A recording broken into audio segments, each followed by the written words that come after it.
Huawei's fashion-forward philosophy. It's about challenging the status quo. It's about fashion. It's about durability. And to know more about the new Huawei Pura 70 series, let's watch this video. Pura is a new chapter, originating from purity, born unique. Pura is a new fashion, embodying modern aesthetics and elegant taste. So I said, imagination that inspires creativity. So we have three things that I want to share with you this evening. First is about aesthetics. Aesthetics, creativity, aesthetics, the look, how your phone looks like right now. Are you happy with your phone? Yes, of course. Now, if you talk about aesthetics, in the Philippines, we have three variants here. We have the Pura 70, 70 Pro, and the Pura 70 Ultra. Now, the first thing that you need to notice here is the camera design. It's patterned after the Penrose triangle, which is a symbol of moving forward. So, similar with what you watch in the video, it's about moving on from the P series and now to Pura series. The second is, if you look at the Pura 70 and Pura 70 Pro, these are Pura 70 is a flat display kind of smartphone. On the other hand, for Pura 70 Pro and 70 Ultra, they are slightly curved. On the other hand, what's the icing on the cake here is the Ultra series. The Ultra series, you will see here the X-Mage label, right? And of course, the vaunted retractable camera. Later, we're going to explore more about it.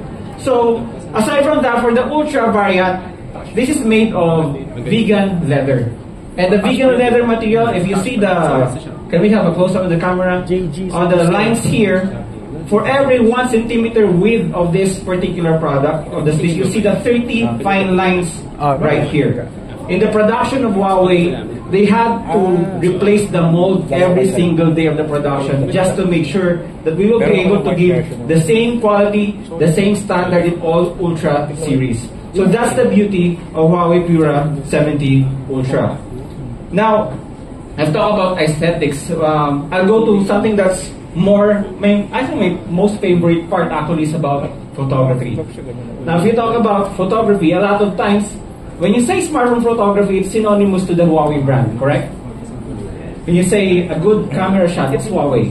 On the other hand, we will take it a little bit, we will take the notch a little bit higher on this particular camera. Why? Because we are currently the #1 smartphone camera in the world right now. This is #1 mark from the DxO mark. A round of applause for the what we have achieved. Yeah. So there's a lot of features you can explore on your phone, but I think I'll talk about probably 2 to 3 features that is actually a personal favorite and actually a favorite of a lot of people having the Pura 70 series right now. #1 feature, let's watch this.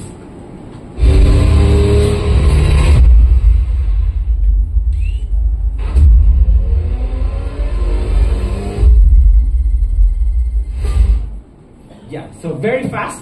It says 302 kilometers per hour. So just to give you an idea, a Cheetah runs at around 150 kilometers per hour. If you look at Formula 1 cars, if you look at bullet train, they run at around 250 kilometers per hour. The question is, can your phone take that shot, that kind of shot of a fast-moving object? Because the answer is for the Huawei Pura 70 series, they can. For the Pura 70 and the Pura 70 Pro, they can capture as fast as 200 kilometers per hour fast-moving object. For the Ultra variant, it can capture as fast as 300 kilometers per hour. Very fast, in such a way that you will be able to freeze the best moment so that you can never miss a moment. Because a lot of things happen in the blink of an eye. Kids are growing, you have your daily adventure with your parents, and you want to get the best quality photo, even in a smartphone, at the best possible time, in any given time. So Huawei has got your back on this particular area. Now we talk about not missing a moment, we talk about fast camera. I have here a table, and I think it's time for us to have a try doing this experiment. Has anybody here gone to the concept store to try that particular rotating disc that we have here? Meron ba? Meron ba nakatry? Meron din. Okay. So, what I'm going to do right now is to ask a volunteer from any of our customers right now to try it out. So, what I'm going to do, hingi muna ako ng volunteer. Sino gusto mag-volunteer? Space mo na lang sa ano. Any volunteer? I need one volunteer. Yes, sir. Come here. Go ask. Tugtog ka rin doon sa umiikot. What's your name, sir? Azrael. Sir Azrael, we give a round of applause for Sir Azrael. Yeah. Sir, what's your phone? What's the phone you're using right now? Huawei ako pero sa bahay. Okay. For video content Okay. making. Right For now. Ano yung ginagamit ka na? Ano ba yan? Ayan, naka-display. Ay, naka-display. Already. Kasi, can we borrow any other smartphone right now? Because we're going to have an exercise right here. Anyone? Pahiram na lang ano. Yan, okay. May Sige po, iPhone let's check about the unit. Ano po unit yan, sir? Ano yun? Xiaomi. The Xiaomi 14. 14. Okay, so what we're going to do is to have a rotating this exercise. Gumawa ka, no? Para sa Teka, record natin yan. Maganda yan. Right?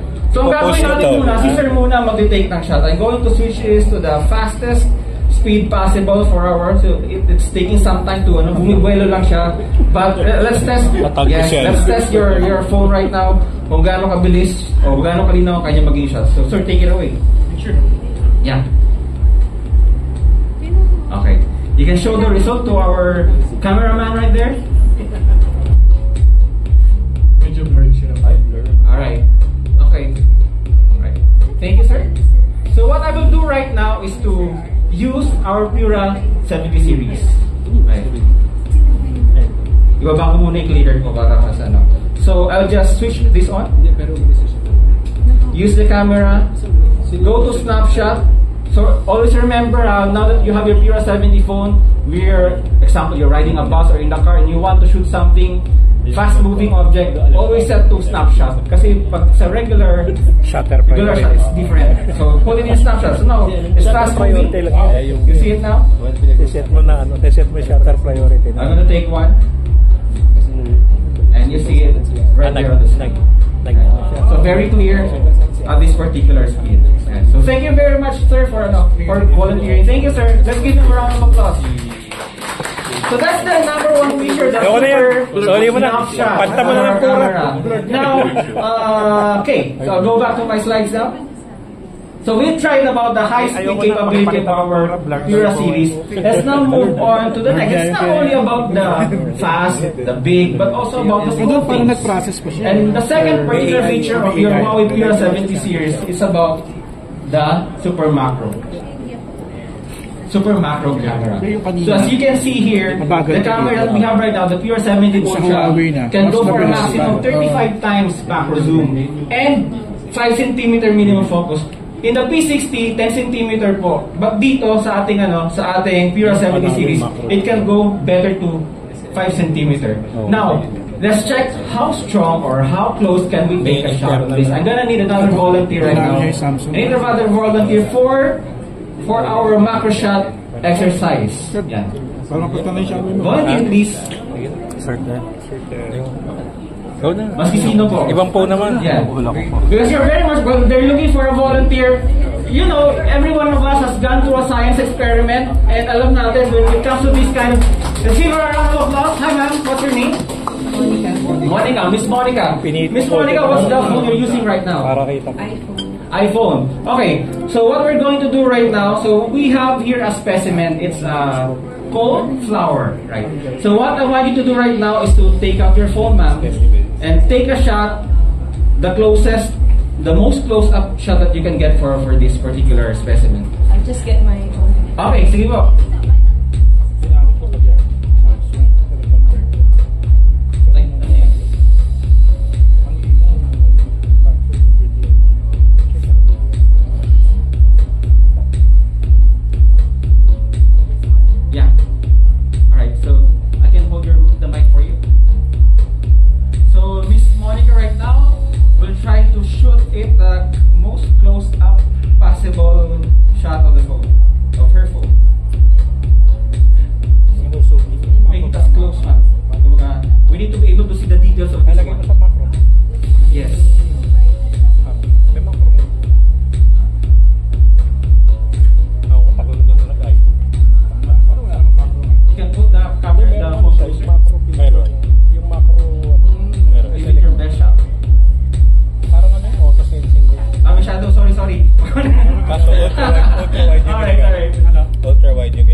So what I will do right now, from my end, I'll try to put it the maximum magnification that I can get. Closer. Organism. Oh my God. Wow. Oh my God. This is how close you can get with our fiber. Right. A round of applause for Miss Monica. Thank you. Now let's talk about ultra high speed snapshot. We talk about macro shot. Yeah. So amazing. Two major functions of this phone. If you love taking pictures of details, if you love shooting high, fast moving objects, then this is the phone perfect for you. Now we've tried out with the high speed subjects, we tried it out with very small objects, and what actually made it possible is the ultra pop-out camera.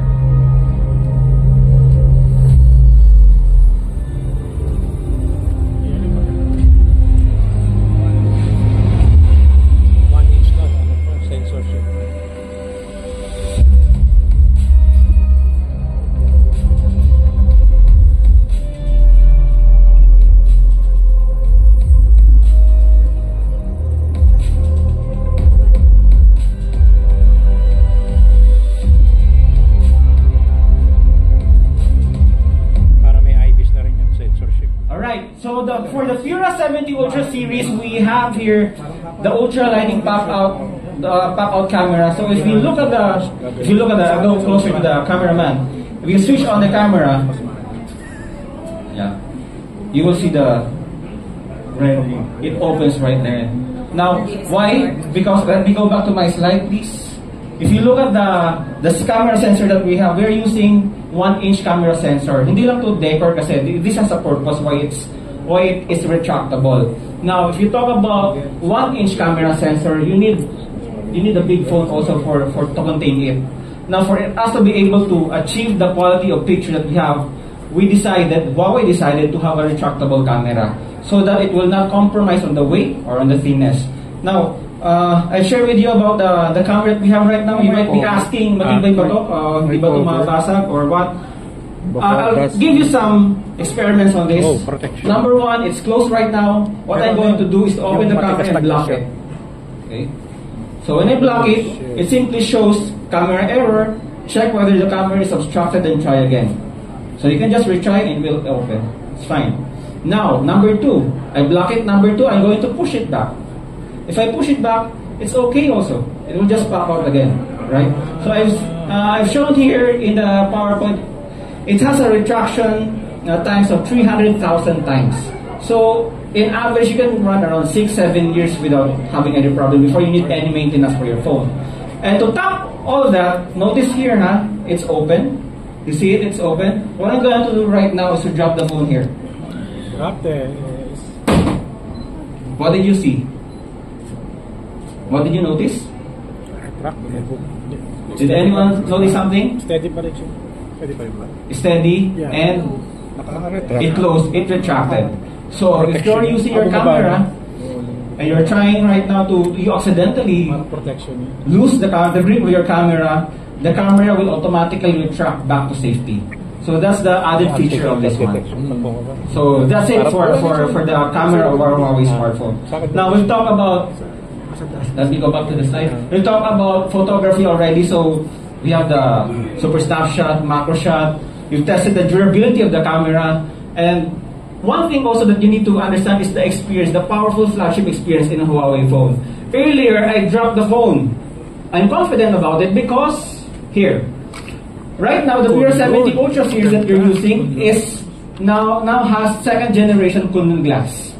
So compared to regular glass, it's 20 times tougher, right? On the other hand, for the Pura Ultra series, those who are Pura Ultra series, aside from having the 20 times drop resistance, it's also scratch resistant. This scratch resistance is 3 times tougher compared to regular screen glass. So you wouldn't have to worry about accidentally putting your phone in your bag, and then you have keys, and then you have other things that will scratch your screen, it's okay. You don't have to worry about it. It's fine. So that's the magic of our screen glass in our Pura 70 series. Aside from that, supercharging, we started with Mate 50 Pro at around 66 watts. For the P60 Pro, 88 watts. And right now at Pura 70 series, we are at 100 watts. So actually, we have mastered the art of fast charging in the industry. And for me, my habit is that before I go to office, as I take a bath, I charge my phone. In a little less than 30 minutes, it's fully charged already. So you don't have to worry about how long do you need to charge your phone. So that's one thing that you will appreciate. I really appreciate it very much in Huawei smartphones. This is one that you can use in your daily life. It's practical, but also very powerful. We talk about power. Now we talk about the chipset that we have in Huawei. Now, here's an announcement I need to make. The vaunted Kirin chipset of Huawei is back. For the longest time, we had challenges with this, but starting with this Pura 70 series, we are using right now the very own Huawei Kirin chipset. So we have a lot of features right here, but I'm going to show you a number of it. Number one is the AI gesture control. So what I'm gonna do right now, I will not call a volunteer in the first two things, I think. What I'm going to do right now is to demonstrate to you how does this air gesture control works. So if, for example, you're eating and your hand is dirty, you don't want your fingers to touch your phone, what you can do is this. You can scroll up. Also, you can do scroll down. Right? So that's not only it. I need someone, sir, can you follow me quickly? Okay lang to. You just face the screen. Sundan niyo ako, sir. Ganyan kayo. Then close your face. What happened? Minimize. Screenshot siya. Alright. So let's screenshot siya. So that's one of the magic you can do in your Huawei Pura 70 series. So you can scroll down, you can scroll down, you can do a screenshot. So that's one part for the air gesture control. On the other hand, for AI privacy view, it notices who is the owner.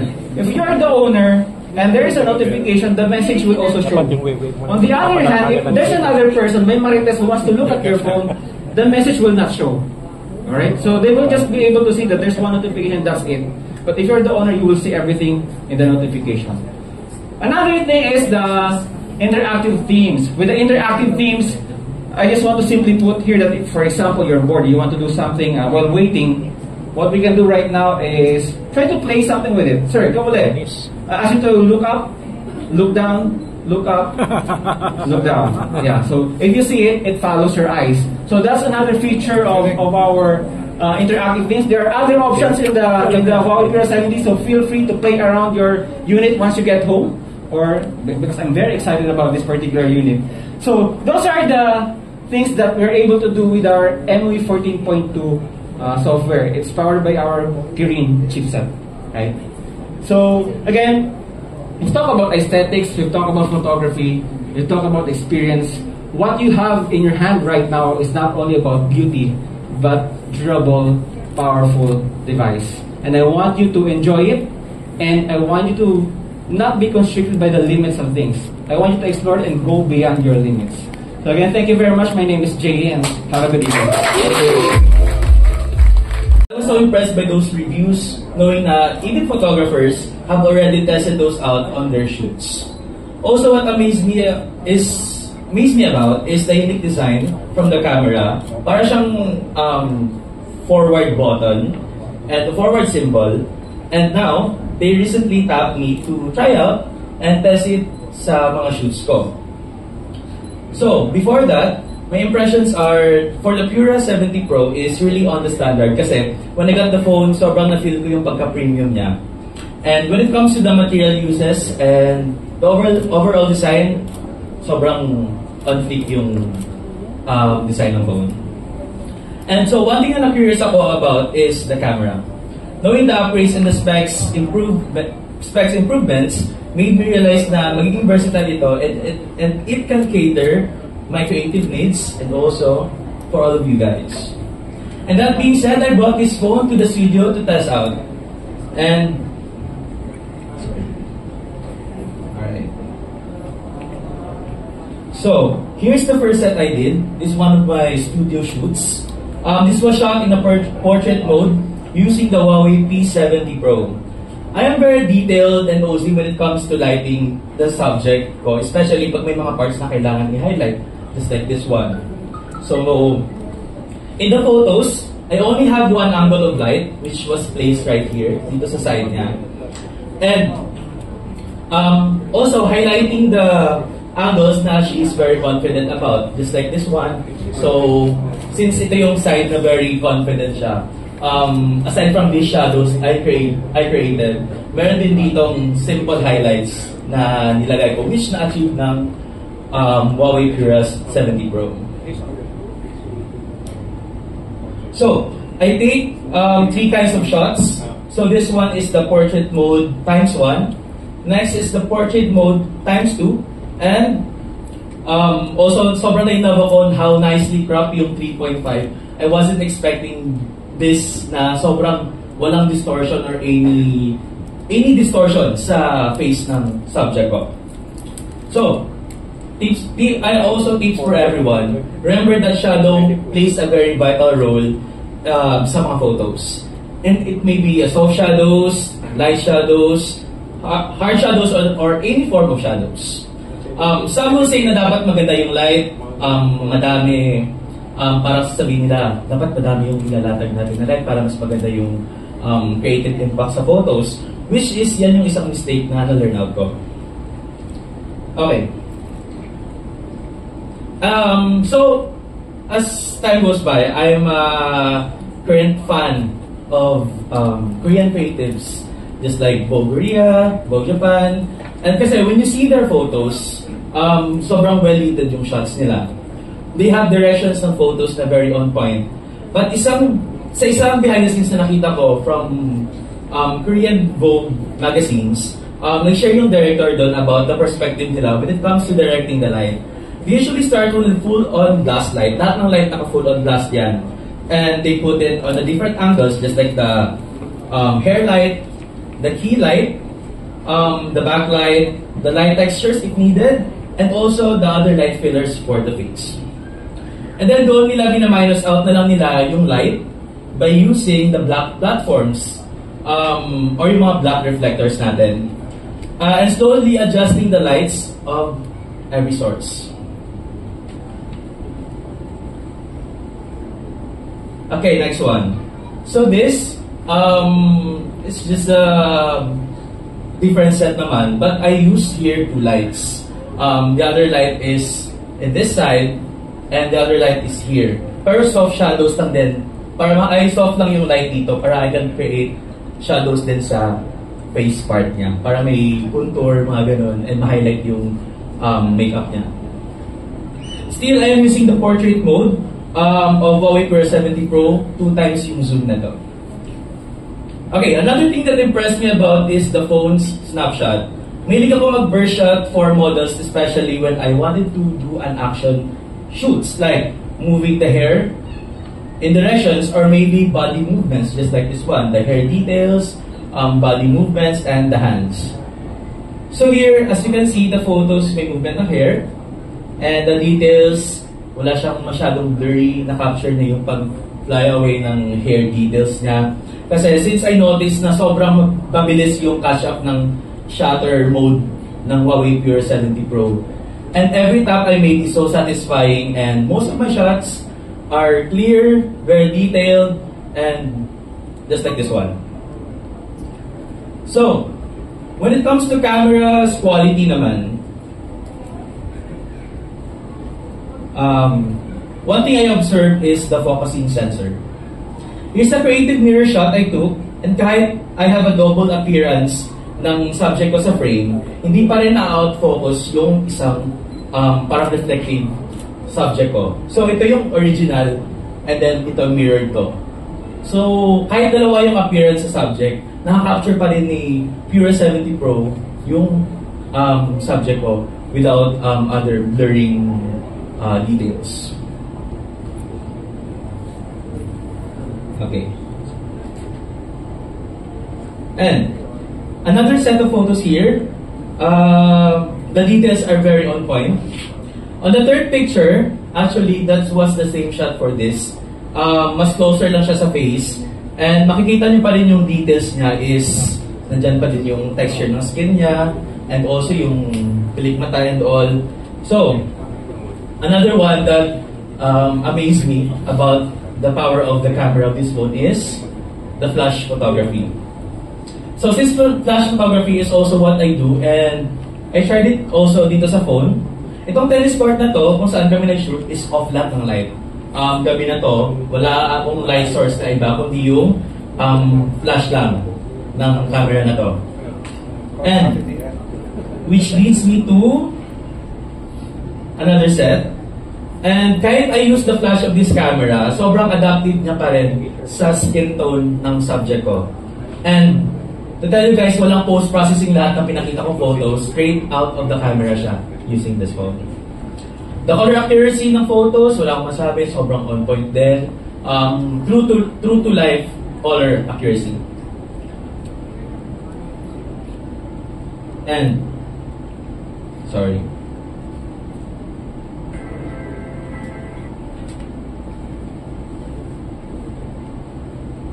Okay, my final take about the camera. The quality-wise, to be fair enough, it really still caters my creative point and quality approach. For beginner photography phone users, I can recommend this because not only in the quality but you get but also the tools that was developed in this camera. So then, with that, you can explore more angles, more motions, and etc. On the content creation side naman, I also recommend this, especially on making your static posting or capturing fashion and aesthetic feels. Since ang pinakita ko sa inyo, very detailed, kahit yung texture ng outfit niya, because ako kasi fashion photographer, so isa sa mga rule na tinitake ko is always dapat makikita yung details ng damit, hindi magbabago yung aura ng damit niya or colors. And okay, to conclude everything, I would just like to leave a quick tip for everyone here that also I started from basic form of camera and I still keep on going because photography is really my thing. Kahit anong camera pa yan, I just love taking photos. It's not about the super high-end and expensive camera that makes you the best photographer. The learning throughout the experience is rather what makes you the best photographer that you can be. But yes, vice versa din, kailangan din natin mag-upgrade sa mga bagong gears and all. But just do with what you have and what you have on your hands. So just keep on learning because the world is so big to explore so much until you find the genre that you're most comfortable with. Passion is indeed will take you to places, and everyone keep on shooting. Thank you so much for listening.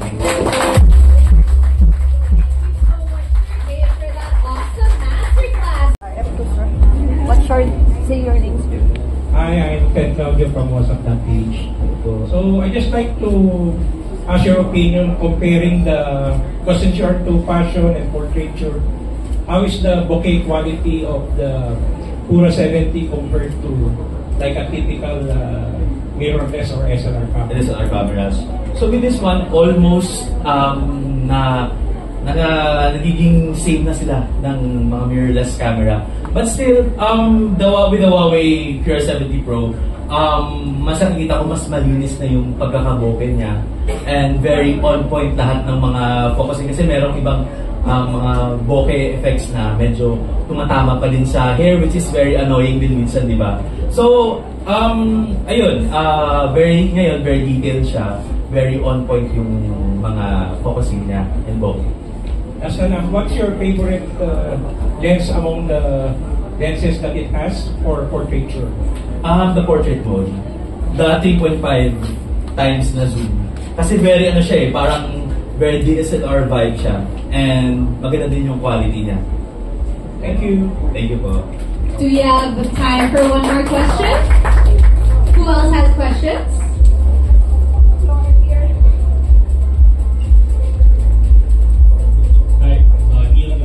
From Social Media Marketing Philippines. So for content creators and for say, social media marketers, you said earlier kasi diba na they can also use this for static photos or static postings. Would you say na this phone is as optimized or is already optimized for direct posting, like no editings, raw, direct from your photo, upload to social media? Okay, so yesterday, trinay ko mag-post sa dump account ko. Para to try lang kung ano yung, to be fair lang with everyone. So trinay ko siya mag-post sa dump account ko ng mga static posting ko compared to other phones. And sobrang not being biased, but nakikita ko na very optimized siya sa pag-posting na sa Instagram, pag-posting na yung video sa Reels, and also sa TikTok, napansin ko din. Ayun, optimized na siya. Thank you. Yes. Does anybody else have another question that Sir Dave might be able to answer? My name is Azrael, a blogger. Dun sa fashion shoot mo, did you use any AI feature of the phone or parang automatic na siya? Parang do you tinker some mga brightness control, for example? Is it really parang one shoot na lang ganun parang ganun? Yes. Yung na-mention ko kanina, straight off the camera din lahat. Using lang yung modes. Yung mostly na pinakita ko is portrait mode. So yung, di ba meron yung parang beauty, So nag-increase lang ako ng slide lang a bit para sa, mag-plump lang yung makeup niya. And yun, wala akong ginawang brightness and all, contrast wala, straight out of the camera din lahat. Kasi pag sa ibang phone kasi, pag may light setup ka, minsan sunog di ba? Medyo sunog. Pag-a-adjust ka pa, so magtitimpla ka pa dito, parang... Yes, na-notice ko din mga shooting, na-amaze ako sa... Actually, totoo yan, yung pag inilawan ko na, mas sunog na yung... Pag may highlight yung makeup, sunog na agad. Dito parang na-adapt niya yung light atmosphere. Ayun. Thank you po. Thank you so much for that question. Does anybody else have any other questions that Sir Dave can answer? Okay, I have a question for you, Sir Dave. As a content creator myself, what are some tips that you can give me, aspiring content creators, or just some of our guests that love to shoot every day at home? What tips can you give them for them to use their Huawei Pura 70 at home and capture really high quality content? Let's say they have a simple lighting setup. What are some tips you can give? Of course, you have your phones in your hand now, so keep practicing, shoot and shoot, and what resources you have, just keep on shooting lang. And also, practice kayo with natural light kasi yung itong mga artificial lighting na will serve na lang din. Yes. Yeah. Okay, I think it's my turn to ask one or two of you some questions. After that masterclass, if you guys don't mind me going down here, I'm going to ask one or two of you what do you think of the Huawei Pura 70 so far after that masterclass? Who can answer? What are your thoughts about the Huawei Pura 70 so far? Anybody? Sir? Okay. What is your name, sir? Hello. Ian from PinoyMandroid.com. What I love about the phone is the snapshot mode. So I love taking pictures of burst subjects, like what we did with the rolling fast motion. Fast motion, yes. Yeah. So I think that's one of the best features that the Pura 7 series has. Yes, I totally agree. Thank you so much, sir. Anybody else who would like to share their thoughts about the Huawei Pura 70? Anybody else? Miss Monica, our volunteer earlier, thank you so much. What are your thoughts about the Huawei Pura 70? As a tamad na mag-edit ng pictures, tamang post na lang sa social media. So, very helpful yung mga na sinabi ni Sir kanina na hindi mo na kailangang straight from the camera. So, it's very helpful. Lalo-lalo na siguro pag hindi ka naman talaga techie and wala kang time na halimbawa nagka-travel at gusto mo lang na oo. What content? Yes. What content do you love to take photos the most of, Miss Monica? Video talaga ng food, ng places. Everyday life. Yes. Yes. Ganun. Okay, beautiful. Thank you so much.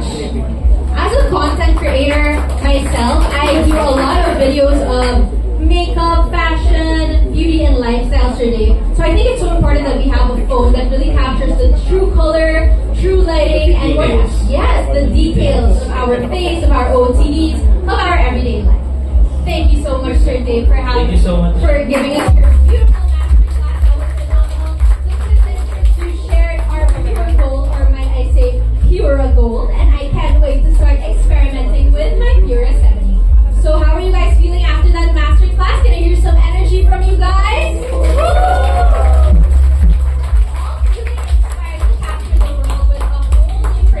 Because I'm glad, of course.